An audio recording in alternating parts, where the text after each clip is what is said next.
Oh Lord my God, when I in awesome wonder consider all the works thy hand hath made, I see the stars, I hear the mighty thunder, thy power throughout the universe display. Then sings my soul, my Savior God, to thee. How great thou art, how great thou art. Then sings my soul, my Savior God, to thee. How great thou art, how great thou art. Hello beautiful family of God, I am Riya. Welcome to my channel. In my last video, I spoke to you about Revelation 12 star sign. Revelation 12 verse 1 says, there appeared great sign in heavens. The Bible uses the word great. The Greek meaning for great is megas, from which we get our English word mega. If the Bible calls something great and mega, we should be knowing all about it, right? Therefore, it was my privilege in the last video to be speaking to you about Revelation 12, great mega star sign, which is a star sign of Jesus' second coming. Make no mistake about it, God uses stars to speak to man. Bible astronomy sadly is a lost science. People get afraid when we say astronomy because they confuse astronomy with astrology, whereas these are two completely different sciences. Astronomy on one hand studies stars, constellations, planets and the laws which govern them. It is a completely God-made science and there are many Bible verses which prove that. Astrology on the other hand promotes the worship of sun, moon, stars and gives them a place equivalent to God. As per the Bible, we are supposed to worship God alone and not stars or any other created being. Therefore, astrology is unbiblical, but astronomy on the other hand is made by God. And there are many Bible verses. For example, in Genesis 15:5, God spoke to Abraham and told him, go out and study the stars. In the book of Psalms chapter 19 verse 1, it says, the heavens declare the glory of God, and the firmament shows his handiwork. Day unto day utters speech, and night unto night reveals knowledge. There is no speech nor language where their voice is not heard. So irrespective of your language or your country, you can understand the language of stars. Isn't that marvelous? In the book of Isaiah, which is also called the mini Bible because it contains 66 chapters, as the Bible contains 66 books, and it is one of the most important books of the Bible because it contains the entire plan of salvation, and it has this famous chapter in it, right? Isaiah 53. In this book of Isaiah chapter 40 verse 26, it says, lift up your eyes on high and see who has created these things, who brings out their host by number. He calls them all by name. By the greatness of his might and the strength of his power, no one is missing. In the book of Job chapter 9 verse 9, it says, he made the Bear, Orion and the Pleiades and the chambers of the south. These are the names of 4 constellations just in one verse. The Great Bear is a constellation. Orion is a famous constellation. So the point that I am trying to make here is that we need to have a study on starry heavens, because it is the language of God to man. God speaks through scripture and nature. Therefore, we need to have a study on starry heavens to understand what God is trying to speak to us, to understand the language that God is trying to speak to us in. This is the reason why I spoke to you about Revelation chapter 12, because it is a very important part of God's plan. Today, I'll be speaking to you about another star sign, which is a very familiar kind of star sign, the star sign of Bethlehem. It was in the constellation of Leo and it was the star sign of Jesus' first coming, like Revelation 12 is the star sign of Jesus' second coming. In Matthew chapter 2, we read about these wise men. These wise men who saw the star, followed it and reached the place where Jesus was laid. So the question here arises that, who were these wise men? If we study, we come to understand that they came from east. They came from the region of Baghdad, Iraq. They did not come from Israel, because if it was so, they would have mentioned it. They came from where Daniel was, and Daniel was taken captive in Babylon, which is the modern Baghdad. The books of Daniel also contains the studies of starry heavens.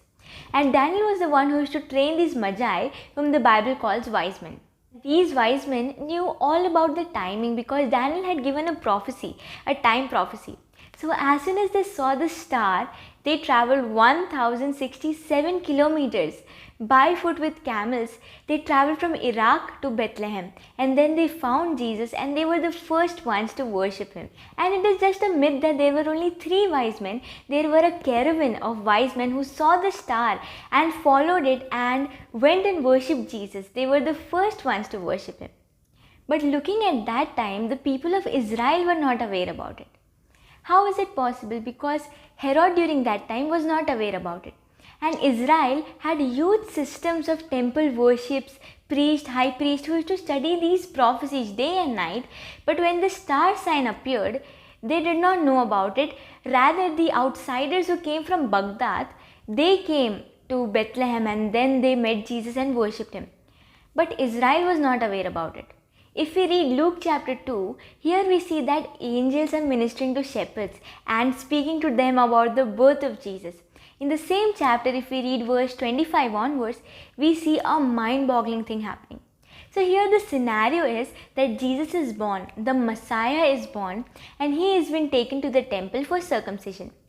So let's read verse 25 onwards. And behold, there was a man in Jerusalem whose name was Simeon. And this man was just and devout, waiting for the consolation of Israel, and the Holy Spirit was upon him. And it had been revealed to him by the Holy Spirit that he would not see death before he had seen the Lord's Christ. So he came by the Spirit into the temple. And when the parents brought in Christ Jesus to do for him according to the custom of the law, he took him up in his arms and blessed God and said, Lord, now you are letting your servant depart in peace according to your word. For my eyes have seen your salvation, which you have prepared before the face of all peoples, a light to bring revelation to the Gentiles and the glory of your people Israel. So here we see that there is this man named Simeon who was a just and devout man. The Holy Spirit led him into the temple, and then when he saw Jesus, he recognized him, and with joy he praised God for his birth. The point to be noted here is that Simeon was not amongst any of the temple authorities.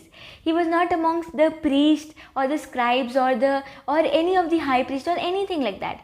He was just a layman, but when he came into the temple and the Holy Spirit was upon him, by the power of the Holy Spirit, he recognized Jesus. In the same chapter, if we read verse 34 and 35, it speaks about a woman whose name is Anna, and she was a prophetess who was in the temple, and similarly she was also not amongst any of the temple authorities. She was not amongst any of the famous Pharisee or scribes or any of the priests, but she also was a laywoman. But then when she sees Jesus, through the power of the Holy Spirit, she recognizes him. Therefore, from this chapter we understand that only 2 people recognized Jesus, and those 2 were also not amongst the temple authorities, but they were just laymen. So what am I trying to say? What is the point that I am trying to make? The point that I am trying to make is that this was the first coming of Jesus, one of the greatest events that had occurred on planet Earth. And only 2 people, and those 2 also laymen, only they recognized him. What about the priests and what about the temple authorities? What about the priest who circumcised Jesus? Didn't he have any reaction? Didn't he make any comments? And when Mary brought Jesus for circumcision in the temple, she must have given the child even in someone else's hand, right? So what about that person? Didn't he make any comments or didn't he have any reaction? Only these 2 laymen, Simeon and Anna, including the shepherds and wise men, only they recognized Jesus when he came for the first time.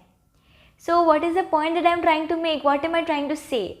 I am saying that now when we are on the verge of the second coming of Jesus, that it cannot just be counted in months, but it can be counted in days. Now when we are so close to the second coming of Jesus, I am trying to say that why is the leadership silent? Why aren't they speaking about the Revelation 12 star sign, such a great star sign that occurred in heaven? Why aren't they speaking about it? Why aren't the church aware about it? And why aren't the bigs, the leadership speaking about it? And I am not telling this to defame someone or because I have a bad feeling, but because I want people to understand the urgency. I want them to understand that He is coming back so soon and they need to be ready and they need to be watching and waiting and they need to be saved. Even if we see during the first coming of Jesus, in the bunch of 12 disciples, there were 6 fishermen. And Jesus did not go in for the scholars or the learned, but He went in for the simple, humble fishermen. So maybe during the second coming also, Jesus may not go in for the scholars or the learned, but He may go in for the simple, humble folk. And why is it so?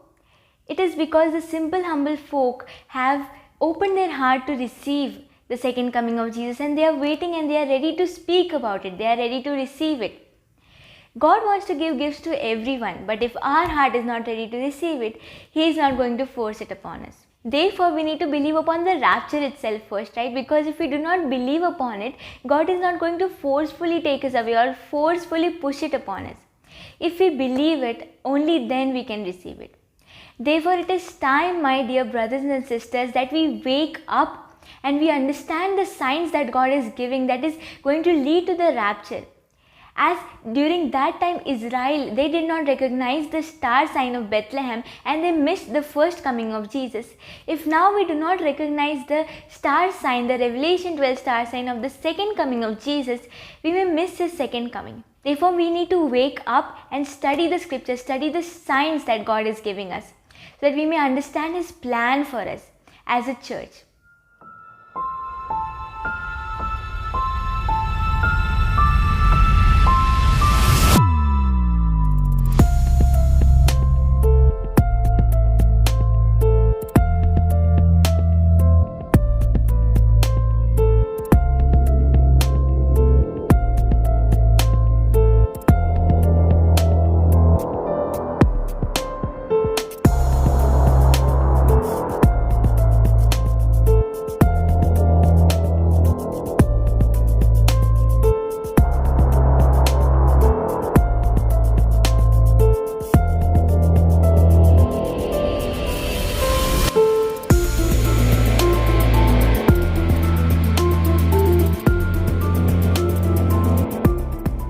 That is it for now. I will continue the study in my next video.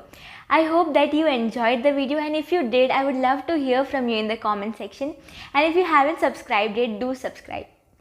Thank you so much, family, for listening to me. Have a great day ahead.